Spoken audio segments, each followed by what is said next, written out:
Hello, boys and girls. This is Mrs. Friedman with weekly SEL lessons for you to complete at home. I will be adding a new lesson every week. Remember that these lessons are optional.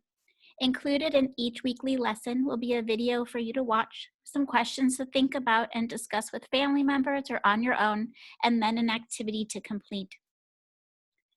For lesson 1, please watch the video about knowing your emotions, and as you watch the video, think about the questions on the right side of the screen. You can pause the video and talk about the questions being discussed. Emotions. They tell us if we're feeling happy or sad. They let us know if we are angry or frightened. Okay, you already know this. So let me ask you a question. What are you feeling right now as you start to watch this video? Are you excited to learn something about yourself? Maybe you're distracted by something else. So, how are you feeling right now? Is it even important? And how can we measure our emotions? Let's explore that on this episode of Rocket Kids. I'm Morgan, and let's get this started.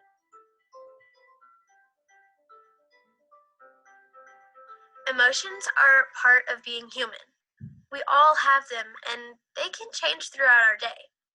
Sometimes our emotions are super strong, like when we get really, really mad.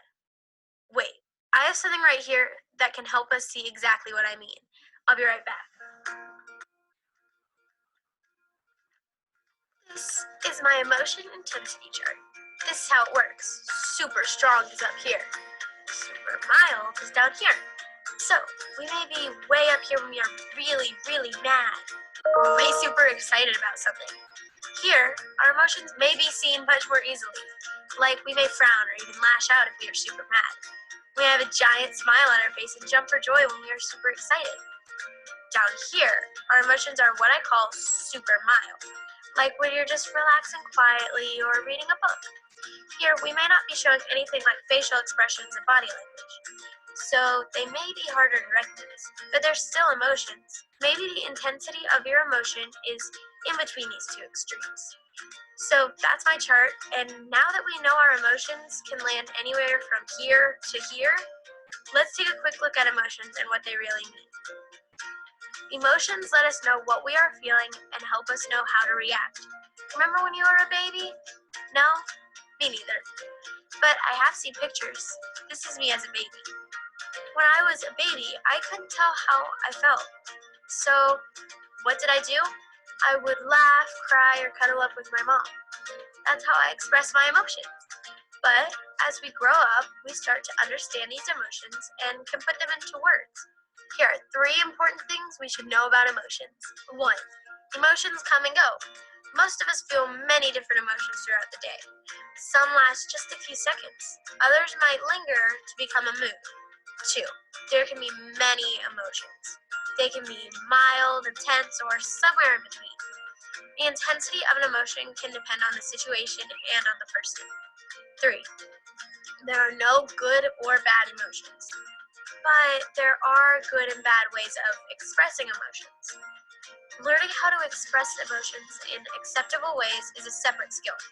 This is called managing our emotions. Here's what we want to remember.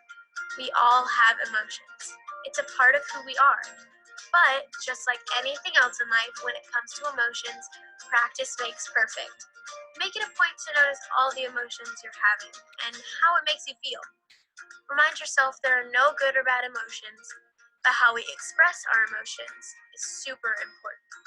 So, how are you feeling now that you've watched this video? Maybe you can make your own emotion intensity chart and measure your emotions. Did you learn anything about emotions? Let us know down in the comments section. We would love to hear from you. That's the show. I'm Morgan, this is Rocket Kids, and remember to always be your best self.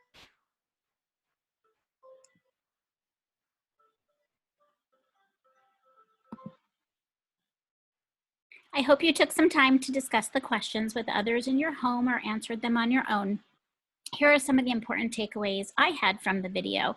We all have emotions. There are no good or bad emotions, but how we manage those emotions is the most important. So the activity for this lesson is to make your own emotional intensity chart. I think it would be pretty eye-opening to measure my emotions throughout the day, and I think it would help me make sure that the size of my reaction matched the size of my problem. Remember that you are in control of your emotions, and you can try different ways to change the intensity of your emotions. Maybe go for a walk, take deep breaths, read a book, or listen to music. Those are great ways that I manage my emotions. So thank you for checking out this lesson, and I look forward to sharing another lesson with you next week.